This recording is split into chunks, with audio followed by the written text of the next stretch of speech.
Can I ask one more favor? We all are screaming. This is... Tom, how old are you?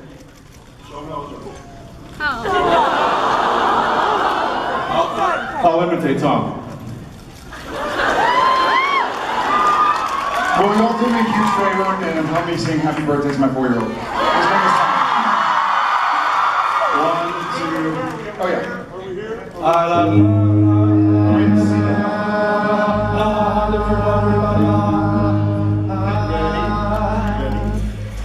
Happy birthday to you. Happy birthday to you. Happy birthday, dear Tom. Happy birthday to you.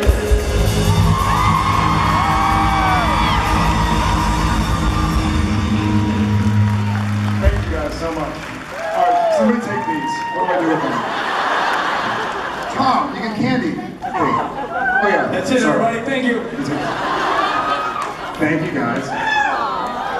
More candy.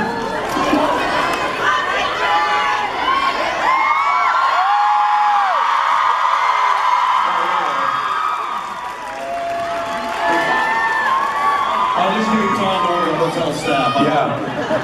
I don't recognize that woman. So, let's make this official. Seattle, Washington, Jensen Ackles and Jared Padalecki.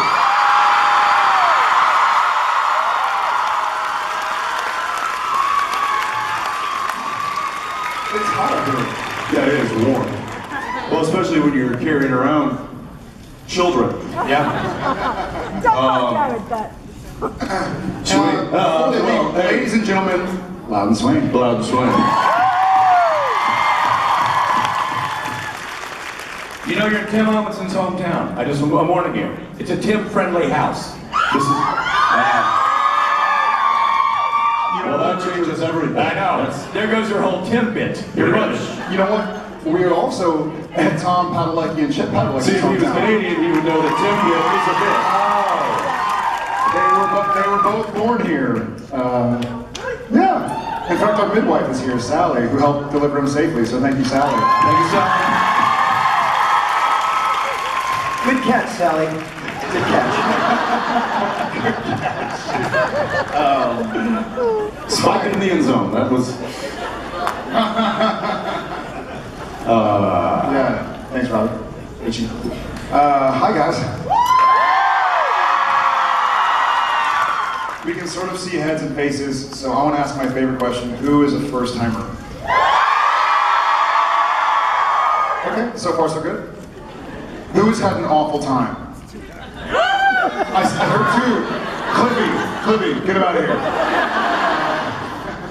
Love to hear it. I love Seattle. I know we sound like broken records.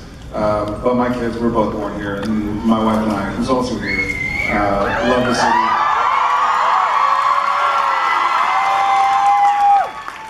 Love y'all.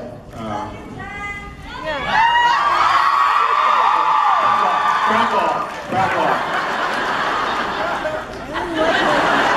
If you like it, then you better put a ring on it. That was my outside voice. Shoot. Thanks for the support, guys. Jensen?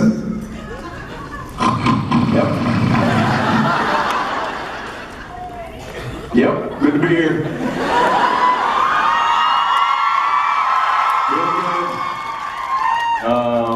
Did you guys enjoy the concert last night? Well, we were busy giving a concert of our own to Tom, who has now had us sing Happy Birthday to him a dozen times. In fact, last night at his little birthday dinner, he kept relighting the candle on the table, to which all of us were so proud, because now he's a full pyro. And if there was ever any doubt that he was going to be mischievous, that got washed away yesterday. There would never be any doubt. No, I just said if there was ever a doubt, it's gone now. So, yeah. But yeah, good to be here with no fires set. Yet. Without further ado, I know some people have been standing up waiting a long time, so let's get this party started. Let's go this way. I mean, you can keep talking because I'm still like, freaking out a little bit. All right then. So anyway, she was talking to me. I mean, either or. So Jensen, my question is for you. and now she's talking to me. Good. I meant to start over here. No, you chose correctly. No takebacks. No takebacks. That's right. So in the episode Skin, which was like forever ago, I'm sorry, but when Dean's body or whatever is taken over by the skinwalker says he can see inside Dean's head and that he can see like his hopes and his dreams or whatever. What were those hopes and dreams? For the show to go 12 seasons.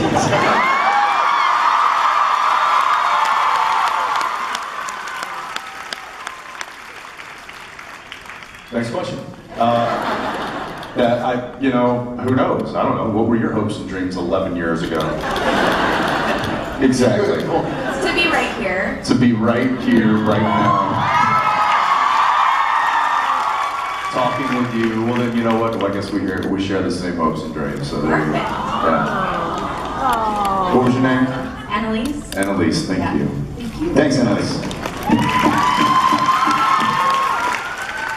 Hey. Hi. Hi. Okay, so I know you guys have had a lot of good quotes throughout the entire series, and I know my favorites, but what are your guys' favorite quotes that you both have done? What's a padalecki?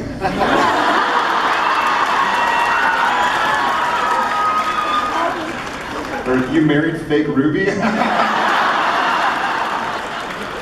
Basically anything from the French Mistake, apparently, is The key in the lock.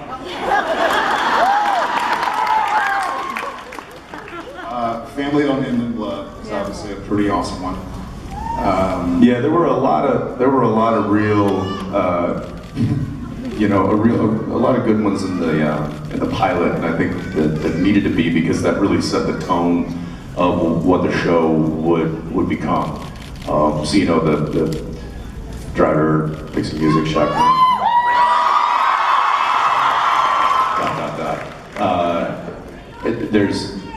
There's a lot of those kind of key phrases I think that have happened over the course of the years that, We got work to do. that have defined it. Yeah, that was also so. Pudding. That's a word. Yeah, it's not so much a phrase; it's just an expression.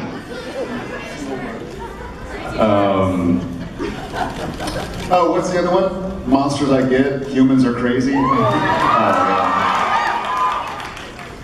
What were your favorites, out of curiosity? Well, sorry, but they're both Dean. Great. quotes. Hey, that's fine. My first one is, the whistle makes me their god.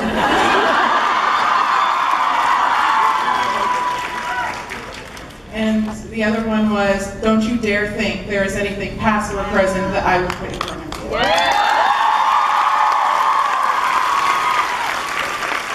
Along the same lines. Along the same lines. Awesome. Thank you so much. And happy 1 year anniversary for AKF. Jared. Happy 1 year, everybody.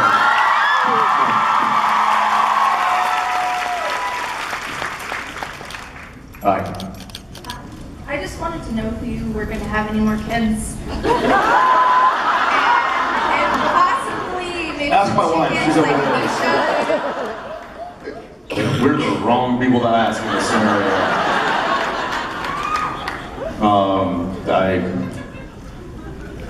I don't know. As most of you know, there's a formula to that. What? And sometimes the formula works and sometimes it doesn't. So, But it's fun to try.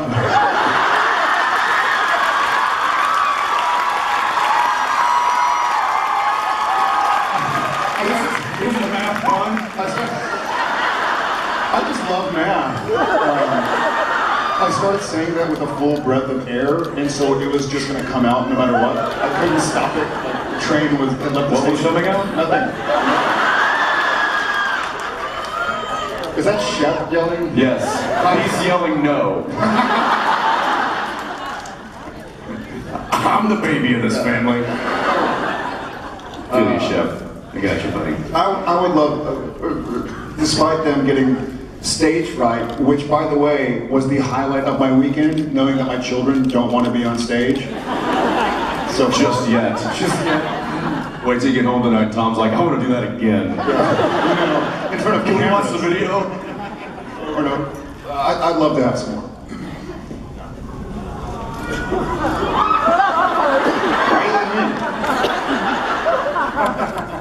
Okay. Thank you very much. Thanks.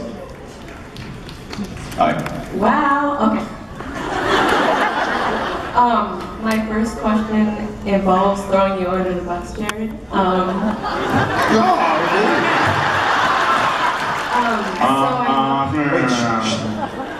My wife and kids are over there. So, No, it's a childish thing, so. okay, fine. That's fine. So I They know all about it. So I know you talk with your mouth full. I've seen it. So I was wondering how it is to dine with the whole cast. Not a lot of people look at me when I'm talking. As soon as I start talking, they lay napkins out, right? But what's great is that even when I finish eating, I still have stuff to eat. Yeah, take that. There's the bus for you. I love eating with the cast. I end up finishing all their food usually, right? So, but I get to have a conversation during it. And I was wondering if Dean Smith was Patrick Bateman from American Psycho, the outfit with the stripes and the red.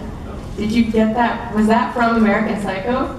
The stripes and then the red I think tie? that's you. Is that English? I don't understand.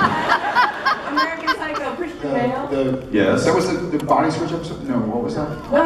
He has the suit with like the blue stripes and the strappies and then the red tie. It's literally. What? Have you not seen Yes. I know what you're talking about. Wait, was that intended? Intentions? That was, I think that may have been intended via the costume designer, not me or the writers. I think that was a little fun that they were having, and I was like, I don't care.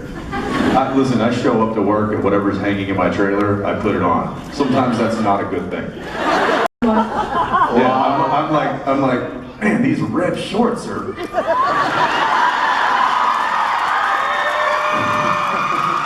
Not fitting very well with my later host. Is this really? Keep in mind, we didn't have mirrors in our trailers until last year. Yeah, so I would just walk out of my trailer and look at Kelly or on-set costumes and be like, yeah, okay. And off I go to set. Meanwhile, she's giggling as I'm walking away, but whatever. No joke too cheap. Joke too cheap. Yeah. So yeah, I think that was maybe intended on their part, and I just went with it. Thank you guys so much for coming. We love you. Love you back.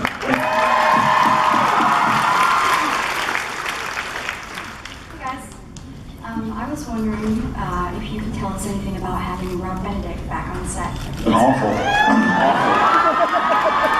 It's nice to work with a professional for once. It's somebody who really brings something to the table. And Jensen just likes to feel tall. that's another thing too. It's also nice to work with somebody of normal size. We saw your very instructional live stream about how you... What's that? We saw Jared's very instructional live stream. Yeah, we it's been great having Rob. He's amazing. And the live stream thing, we learned our lesson because Misha live streamed something the next day or 2 days later, and quickly we received some alarming messages saying like you can't play in actual sulfur. Buddha Punk. Did you say, do you know who you're talking to? Yeah, I should have, right? Drop the mic.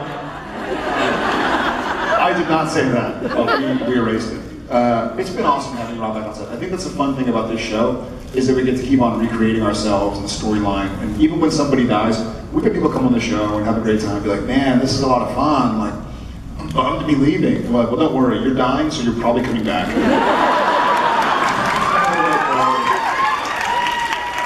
We had. It's always nice seeing kind of because they're not just fan favorites, they're our favorites too. That these people can come back and kind of maybe recreate their role or even play a totally different role, who knows. But these actors that come back that we have such a good rapport with, we work so well with, and we genuinely enjoy their company. We just had, some of you might know the name Eric Kripke come and visit set. He came and visited us on Friday. Thursday. And, Friday. I got you. He's got kids, so it's all right. And it was just interesting because he said it's so nice to come home. And I said, yeah, you mean like coming back to your old high school where no one's graduated? Because that's what's happening here. He's going off and he's like on his 4th, 5th project and we're all still slugging away. Doing our thing. When we got picked up for season 12, someone made the joke that, yeah, good to be going.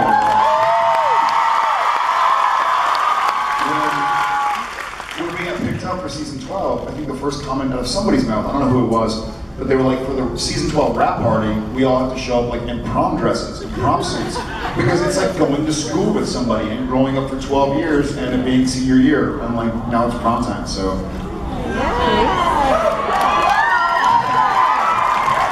That's not gonna happen.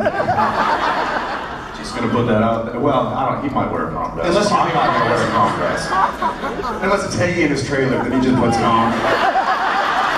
Then it's not my fault. A little bit of tissue paper, just, Yeah, I don't know what this thing's for. Yeah. Thank you. Anyway, nice to have Rob back, and we hope he sticks around for a while. Yeah. Thanks. Hi.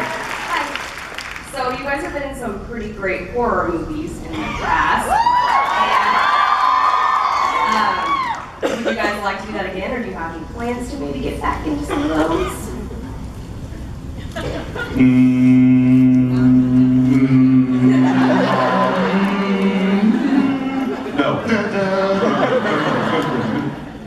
No, we don't have plans to. No, we'll never do. That's not what I'm saying. As I know, we don't have any plans to. I don't know about Jared, but I've recently been getting the annual phone call from the agent going, okay, hiatus is coming up. I've got a few projects that might work within your time frame of availability, and I'm like, that's nice. Goodbye. And I really think that until this show comes to an end, which who knows? Who knows? Could be a year from now, could be 7 years from now. Jensen. What? 7 years from now? 17 years?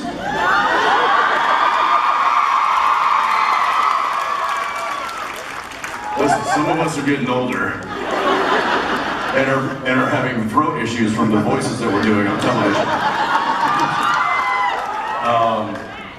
So I think it's probably safe to say that until that time looks to be on the horizon, he and I are probably just going to be busy helping our wives raise our children. Yeah.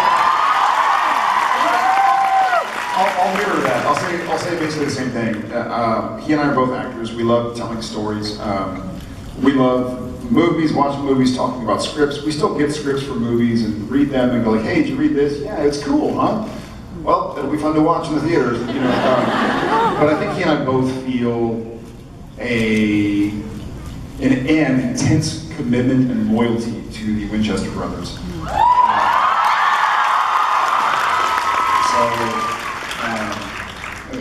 I had to go back and play a different character for the first time in 8 years. I got to play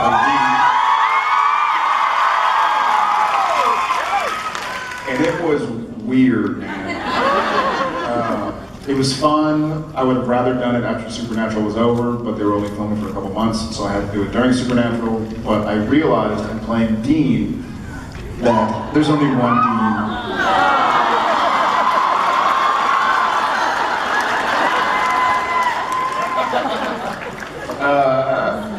When I hang Sam's hat up, I'll go look at other characters.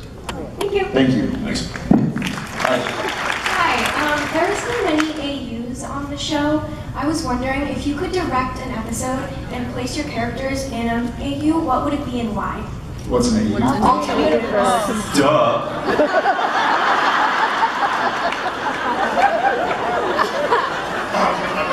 I mean, I thought it was alien uniform. I know what to think. I was like, gold? Isn't that gold?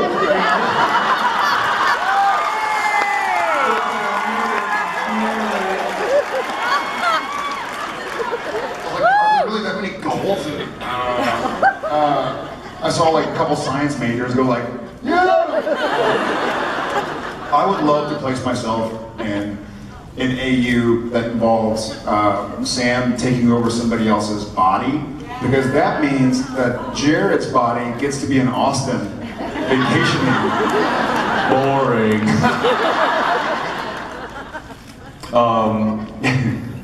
Yes, I would like to.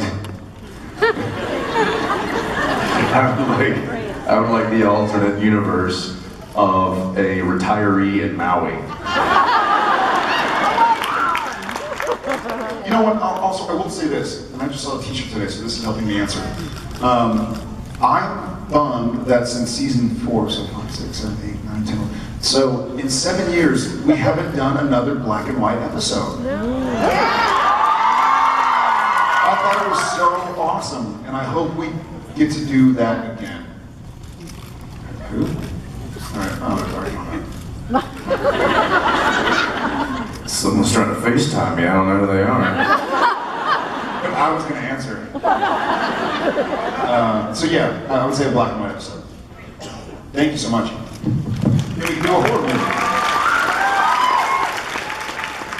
Hi guys, I have a question. I was thinking about Demon Dean and all the different characters or variations of your character that you played. I'm wondering how much choices as actors go into how you portray those different characters versus what's in the script and what they've written for you.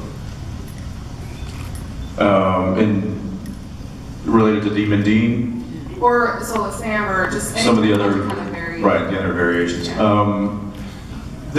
I will say there's probably a preliminary conversation with either Jeremy or Bob or somebody that just kind of gives. If it was Sarah or going back, whoever the showrunner is at that time. I think there's probably a preliminary conversation of just kind of what they want to see tonally from that character and how they tell the story that they're telling and how they relate to the different characters. Then once that's kind of established, then it's pretty much off the page, and then we kind of can make our own choices on how we want to facilitate that. So it's not, I would say it's less, we are far less governed than most new television series or movies or most productions, period, because we really kind of earned the trust of the writers, the producers, the studio, the network. They kind of leave us alone. They're like, you guys, we're not gonna monkey with you guys because it's working, and so we're kind of hands off. Do what you do because whatever it is, it's working. Yeah, I'll say that about season 6 when Sarah Gamble took over. I remember I was in LA and I was like, hey, I called her assistant and I was like, I want to have a meeting with Sarah just to congratulate her on taking over the helms of this ship. Wish her luck because Kripke left a big wake, right? Because he was great, and also kind of ask about what's going on. Does she drink wine? They're like, yeah, she likes to get her home. So I grabbed a bottle of wine and went and had a meeting with her. And I was like, so do you have ideas for season 6? And she's like, yeah. And I was like, great, can I hear it? And she goes, well, so Sam's body is back, is not stuck in hell with Michael. He's back, but he's soulless. And she kind of like left it there, and my response was, sweet. I was totally lying. I was mortified. I was like, oh, that's cool. And she's like, yeah, so we're gonna play with this like different version of Sam. And I was like, awesome. We had a 30-minute meeting about Jen and life. Anyways, I go back home and I'm like, I don't know what to do. And so I called her a couple days later. I was like, Sarah, I gotta be honest. Like, I'm really excited, but what does soulless look like? And she's like, well, you know, we're leaving it up to you. I mean it. You know what's funny is that for me, it was like the biggest vote of confidence. In a really strange way. She wasn't like, well, you're gonna part your hair, you're gonna wear a suit. She was just like, you know what? After 100 episodes, seeing what you've done, we're going to send you the dialogue if you want to play with something. And similar thing happened with Gadriel and Ezekiel when Carver kind of went that route. They were like, listen, we trust you, so do what you want to do, and if you don't like something, give us a call, and we'll see if we can make it work. So I think, like Jensen was saying, they give us a certain amount of freedom, which allows us to play within confines. But yeah, it's been a collaboration, which is really nice. Yeah. Thank you. Yeah, thanks a lot. Hi guys. You watched the pie out. It was cake. Okay, she had cake in her face today for her birthday. Yeah. And Misha did it. It was beautiful. Thank you for that.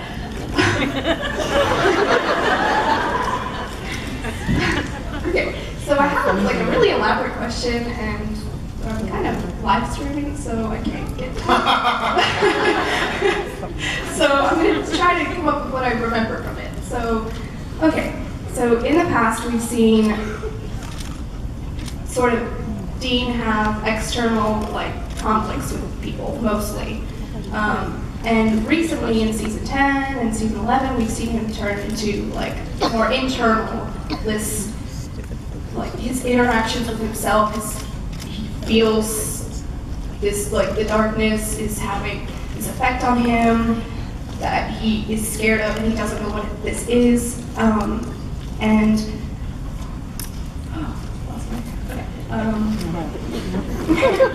Yes.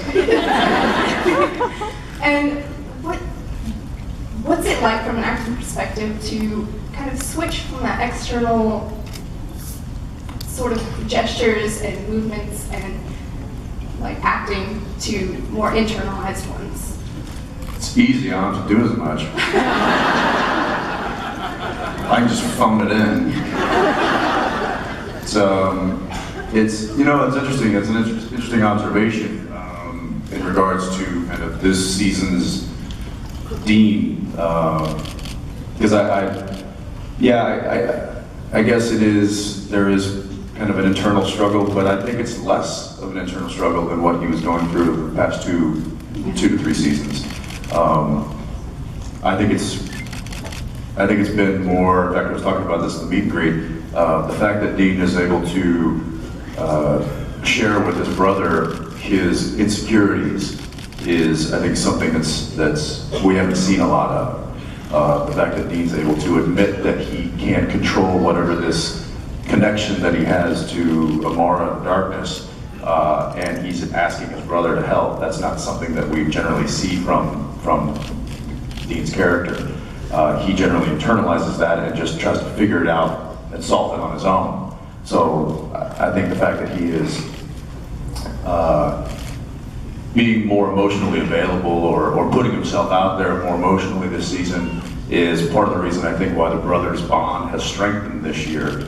And the fact that I think Dean was finally felt forgiven for Gadriel and the Arcane and Demon Dean and all these things that have happened over the past two seasons. I think now that he sees that Sam still has his back and still has faith in their relationship is kind of what is fueling Dean towards the end of the season. And so him being vulnerable and emotional enough, or emotionally available enough to ask Sam for help and to wear his feelings a little more outward, I think is what we're seeing, in my opinion.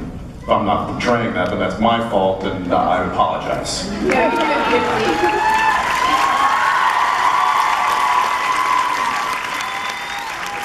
So has this, but it's been the opposite. So it's like usually Sam is all internalized, and now it's more external.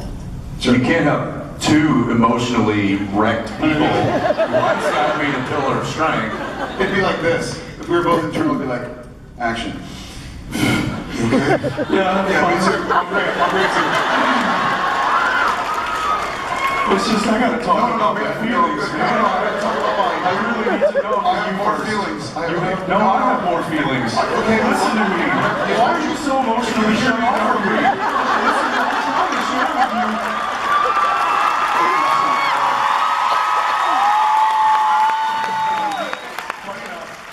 Funny enough, that's our season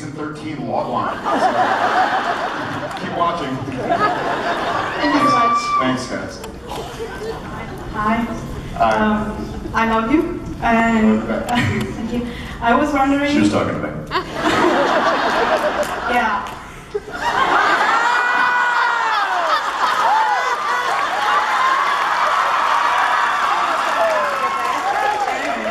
I was wondering, like, during when you did like the monster of the week, I was wondering if you got the script and you looked for like the name of it, and you were wondering like what monster is it, and you like Google it up or look it up. I'll let you take this one. Well, I'd say like the Monster of the Weeks were really kind of early on in the series. Yeah. Mm-hmm. And yeah, there was some of the folklore creatures that they were writing about in the scripts I was unfamiliar with, so I would have to, like anybody else, have to get on the internet. I would have to go to the library and go through the Dewey Decimal System. Which was your favorite library to go to? Where was it? The public library. Which one? Any one that was available at the time. The nearest one at the time. The nearest one at the time. You can often find me in your nearest public library. Reading up on folklore. Yeah. So yes, be like, what? Have you heard of this? I haven't heard of it. All right, well, better look it up and see what it is. So yeah, there were quite a few that I was like, I don't know what this is, or I'd heard of that creature and didn't know the story that surrounded it. And so it was, in addition to being our job and telling the story, we were actually learning about the story as well. And luckily also most of the episodes, just because we didn't want the audience, shuffling off in the middle of the episode to go look up what was going on, most of the episodes had an explanatory couple of scenes about what we were dealing with, the history of said evil character, and then the resolution. So the writers were talented enough to kind of introduce something that not everybody had heard of, tell you enough about it to where you felt a part of the story, and then it kind of invited you to either look into it more afterwards or just enjoy it as it was. Thank you, and thank you for all you do. Thank you.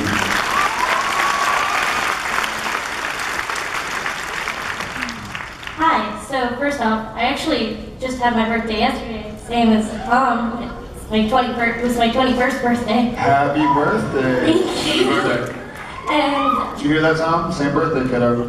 He's like, no, it's my birthday. I'm a lot older. And as for my question, I know, Jared, that you were just filming the Gilmore Girls revival, which is where I first watched it. But, his character's name is Dean, so do you think maybe that you, was there ever maybe an idea where, Jetson comes on the show and then, plays the small role as a character called Sam? Jetson's actually the bag boy at Ducey's Market. His name is Sam. Did you say the bad boy or the bag boy? the bag boy. Totally the collar pop, and I'm like, hey, I'm Sam.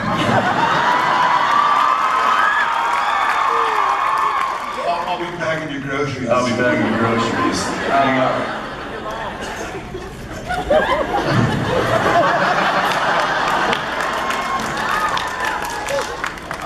I had somebody come up to me today, and they were a fully formed, functioning human being.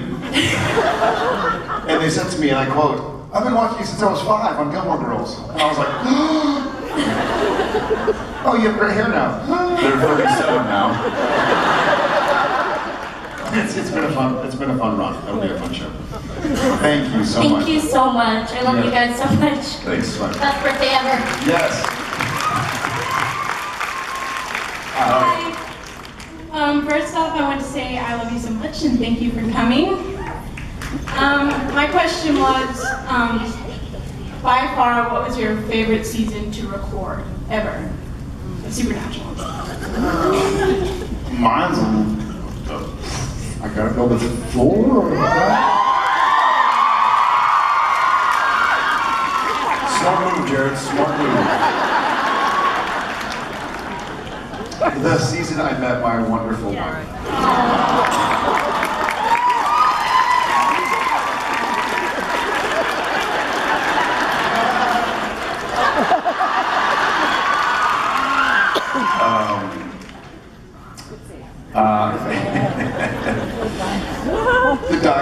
much.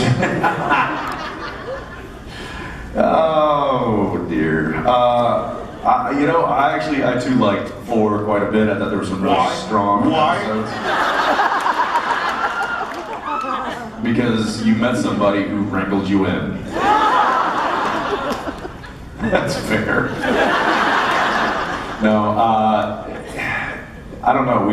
There's certainly been some highlights in almost every season, almost. I really liked season 9 a lot, and I could go back and watch just about any episode of season 1 too. And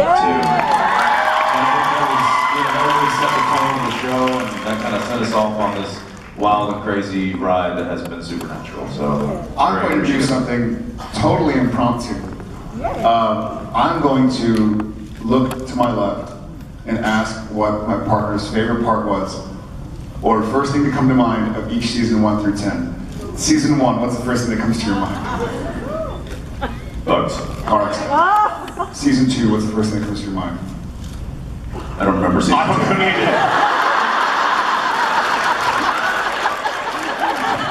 Season 3. Just first thing that comes to your mind. Hurry.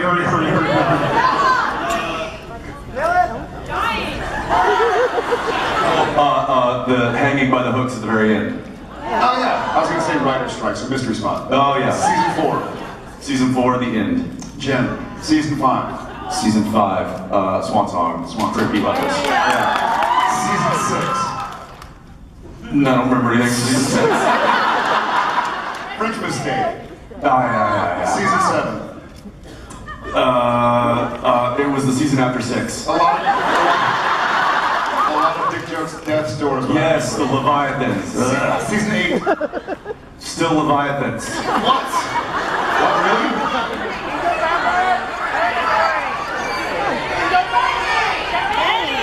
Benny. See, I was going to say Salvation. That was 8? I guess. That was 9. No. Don't argue with me. Agree, disagree. I was going to say Sacrifice. Mark Shepard singing David Bowie. Season, what are we at now? 9. Purgatory? Forget you people! 9. Wait, season 9 was Gadriel, wasn't it? Yeah. Yeah, you speaking in I Am a Pentameter. Yeah. I remember the outtake when I couldn't see that line. It was like, that's happening every season. Usually once a show. That's true. Maybe weekly. Season 10. The Hammer debacle. Hammergate. I remember getting stabbed in the knee after you. Hammergate and me stabbing you in the knee with a 9-inch blade. Hammergate. Season 11. Season 11. The baby.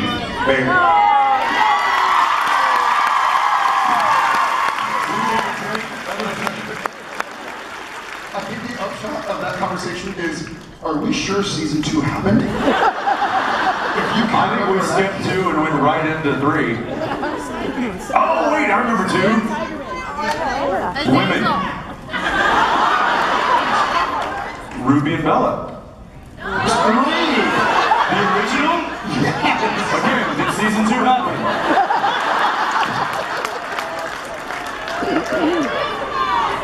I was going to say, somebody said Gabe Tigerman, and that was awesome.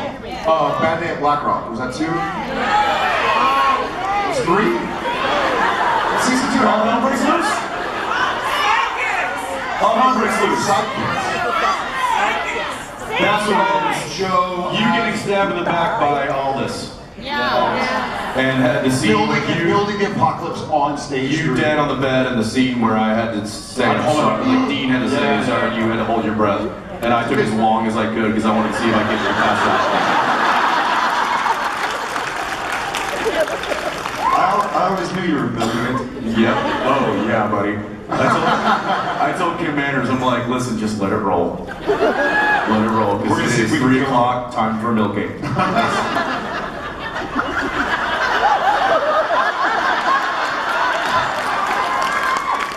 If I lost Kmart on that one. Thank you Thank you. very much. Thank you. Sorry, guys. Thanks. I want to go back and see what our answers were. Hi. Hey, brother. I'm like embarrassed now. I'm gonna do better next time. And then we're gonna have a little like Jeopardy music going, and it's gonna be okay. Hi. Hello. So I was wondering how often, if any, or if ever, do Dean and Sam kind of bleed over into like Jensen and Jared? Like if you're, ever in traffic and someone's driving slow and you're like, move, son of a bitch!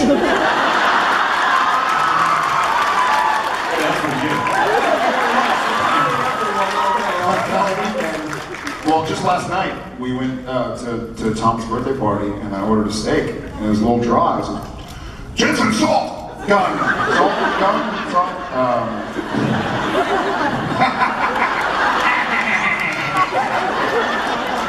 That's a good question.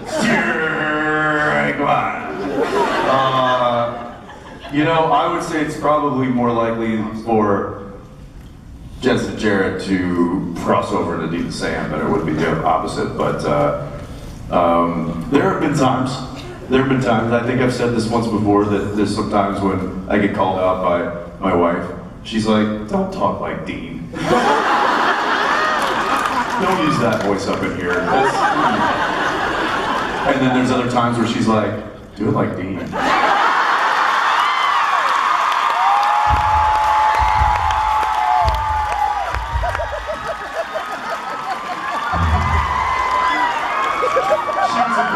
She was a big Gilmore Girls fan. It's not a big deal.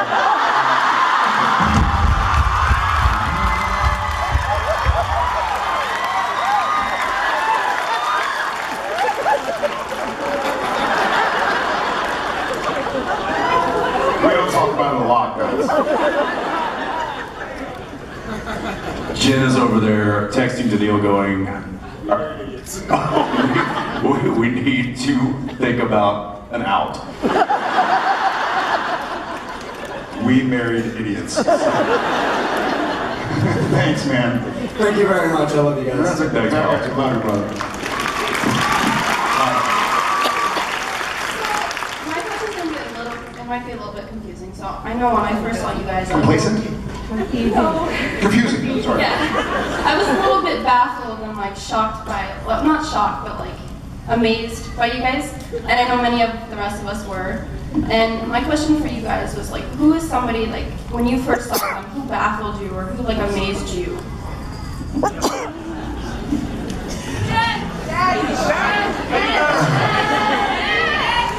Yes, Jen, but also Eddie Vedder.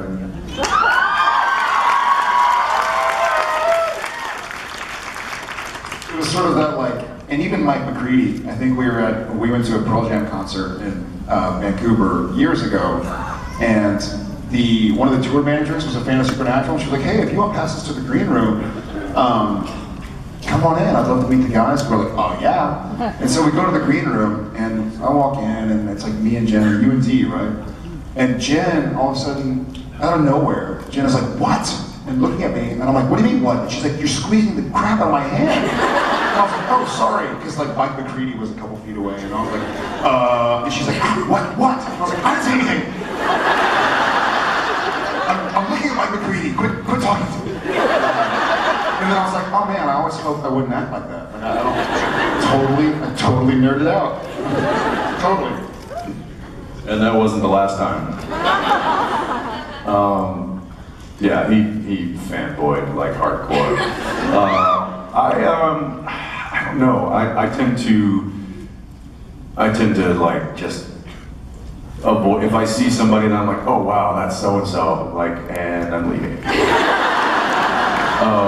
I do remember, however, there was I was in a restaurant in LA. It was a very small Italian restaurant, and it's basically just a square, like a very small square, not much bigger than this stage. And there's maybe 12 to 15 tables, and that's it. And so I was sitting there, and I was with Daniil and my buddy Steve Carlson, and we were having dinner, and I look over to my left and I hear this voice, and it's Al Michaels, the sportscaster. And he walks up to the table next to me.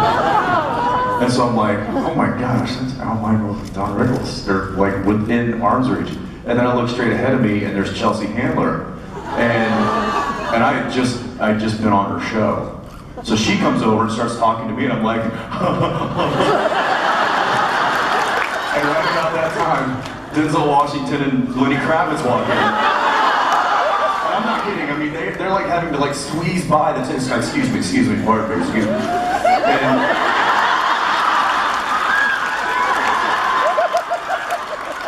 smells good, doesn't it? The musk.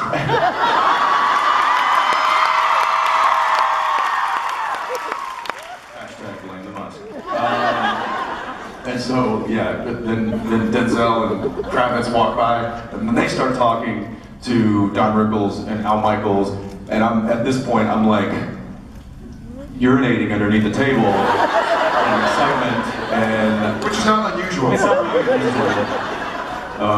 So luckily I was able to, you know, Daniela, I think said, calm down. I'm like, I can't, I'm sorry. This is too much, too close. Quit crying, calm down. Well, she said that until she saw Kravitz, and then I had to pull her, and I had to tackle her, actually. So, yeah, that's one that comes to mind. Thank you. Point of that story, don't ever go to Giorgio Baldi's. That's the name of the restaurant. Because there's pee under the table.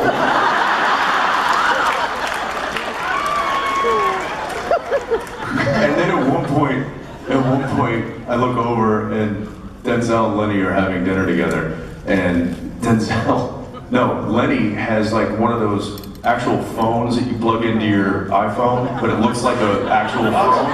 Yes, you guys have seen these things? I mean, it's just like a novelty gag. It's stupid, but it's as big as this microphone. and he's talking on it, and then he's like, and then he gets up to go to the restroom, and then I look over at Denzel's like, and I watch him for a second, he kind of looks at it, and he's sitting at the table by himself, and he's kind of looking at it, and he's like,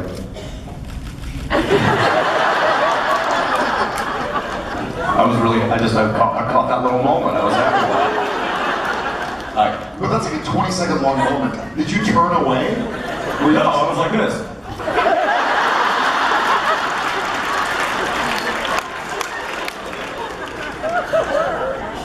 Hi. Hi. I was asking, what was your guys' first experience like, and was it, and was all time? This can go anywhere. I think Jensen already talked about it. He peed. What was your guys' experience like, and was it what you expected on the set? On this set or on any set? On like any set, like on Supernatural. Like being in the house. Yeah, on this set, we'll go on What was this your set. experience like on any set? I mean, Supernatural. That's a valid question. What was the first experience, our experience like? Yes. Yeah. Pertaining to Supernatural? Yeah. So like when we met for the first time kind of thing? Yeah. I don't know. I didn't like each other. I was like, wow, this guy is really tall and skinny. And I was like, wow, this guy's handsome.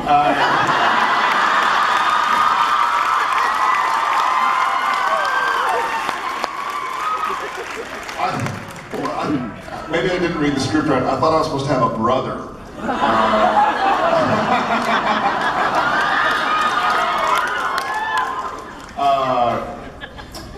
That's one of the earlier, I don't remember getting the script originally, but I remember reading through it and being like, you know, at the time, like Charmed was on, and Angel, and maybe Buffy was still on. And those are all great shows, but not the show I wanted to do next in my career. I was like, well, fun, but I wanted something a little bit grittier and more real, a little bit kind of like gnarlier.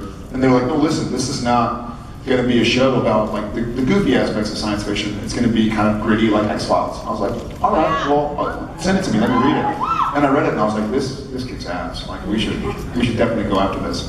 And so very shortly thereafter, probably within the span of a week or something, we were reading for the heads of the network in the studio, and we show up, and usually when you get to an audition, it's a horrifically anxiety-inducing process. And you usually walk in, and it's like all the guys who kind of look like you and are within 5 years of your age, either with this or that way.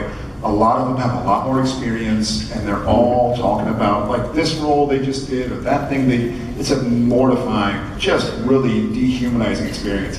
And so we get there, and I'm like, okay, every person who I've ever seen on a TV show or movie that's my age is going to be there, auditioning for this pilot because it was the big Warner Brothers pilot. So I show up, and Johnny Hansen walks in, and he's like, hey. You seen Days of Our Lives, Dark Angel, and Smallville? Yeah. And I knew he had it. It was just No, and so he walks in, we start talking. Hey, where are you from? Texas. Me too. Yeah. Who's your yeehaw? Yee frickin' haw. Who's your team? Cowboys. Me too. You listen to music? Yeah. You like country? Yeah. Me too. Long story short, we got along, and we were the only people that showed up. Yeah, then my question was, where's everybody else? He's like, I don't know. He's like, are you reading for Sam or Dean? I'm like, I'm reading for Dean. He's like, I'm reading for Sam. I'm like, so where's everybody else? Where are the other 10 actors that are fighting for this job, right? Fighting for this role? And no one ever showed up. And then they asked two of us to come back. We read together for the first time ever in front of 30 executives at Warner Brothers, and when I told Dad I was scared of the thing in my closet, he gave me a 45. What was he supposed to do?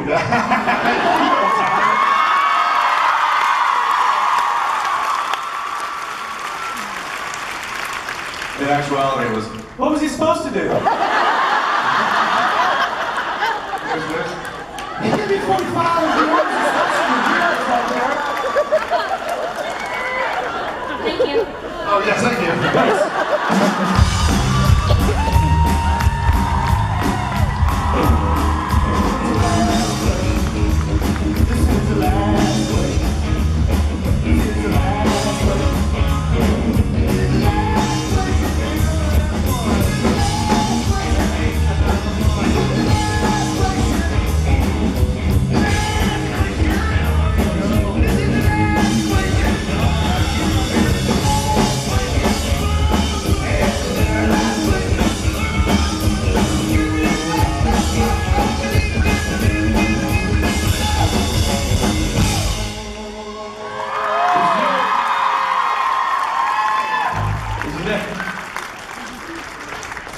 Got it. Here he is, the chair of destiny. And the tail of destiny, apparently. The creepy mask of destiny. All right, so ladies and gentlemen, say hi to Chantal. Chantal.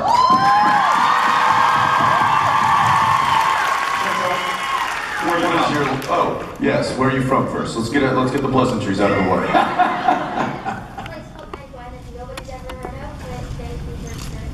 Oh, nice. Hi, why? We all know that. How do we? I've never heard of it.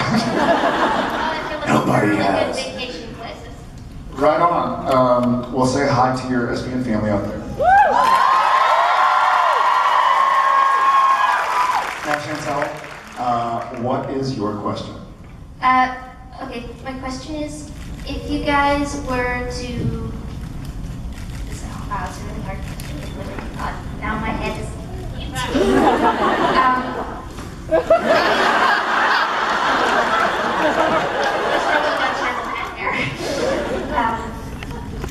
if you guys were to have something like the French mistake happen, only in reverse, and were to separately end up in Sam and Dean's shoes, and you had a day pretending to be your character with their brother, what would you say to your brother that you think he should hear the most that his brother would never be able to say to him? Sheesh. Wow. That's a good one. There's a lot that I would like to say to my pseudo brother, but I've got to be brutally honest. If Jared ever woke up in in Sam Winchester's shoes. Jared would find the nearest bathroom and hide in it and cry and lock the door. Yes, and so I think the thing that Jared as Sam Winchester would say to his brother Dean is, just keep me safe, keep me safe. I try to write this out, it's 24 hours. I think the first thing, yeah, that he's... I have an important message. I have a very important message for both of the Winchester brothers. And I hope that they hear me. Sam would probably get you if you were, caught. He'd probably think you'd be shipped or something. Get me as in like...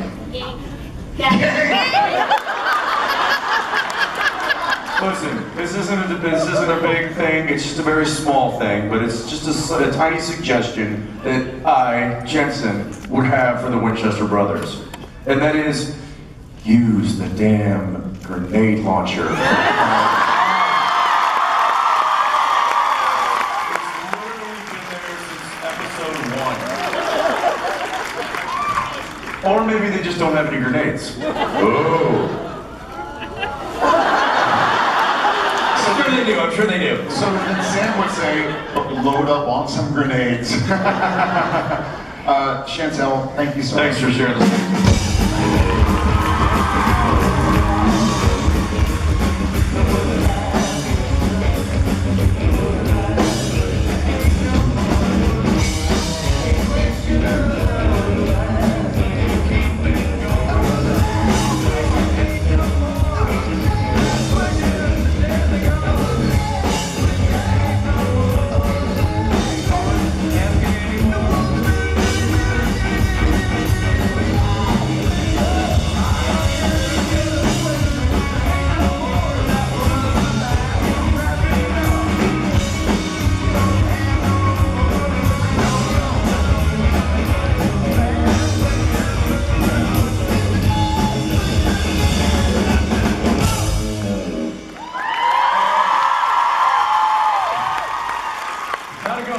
How'd they treat you? You know what?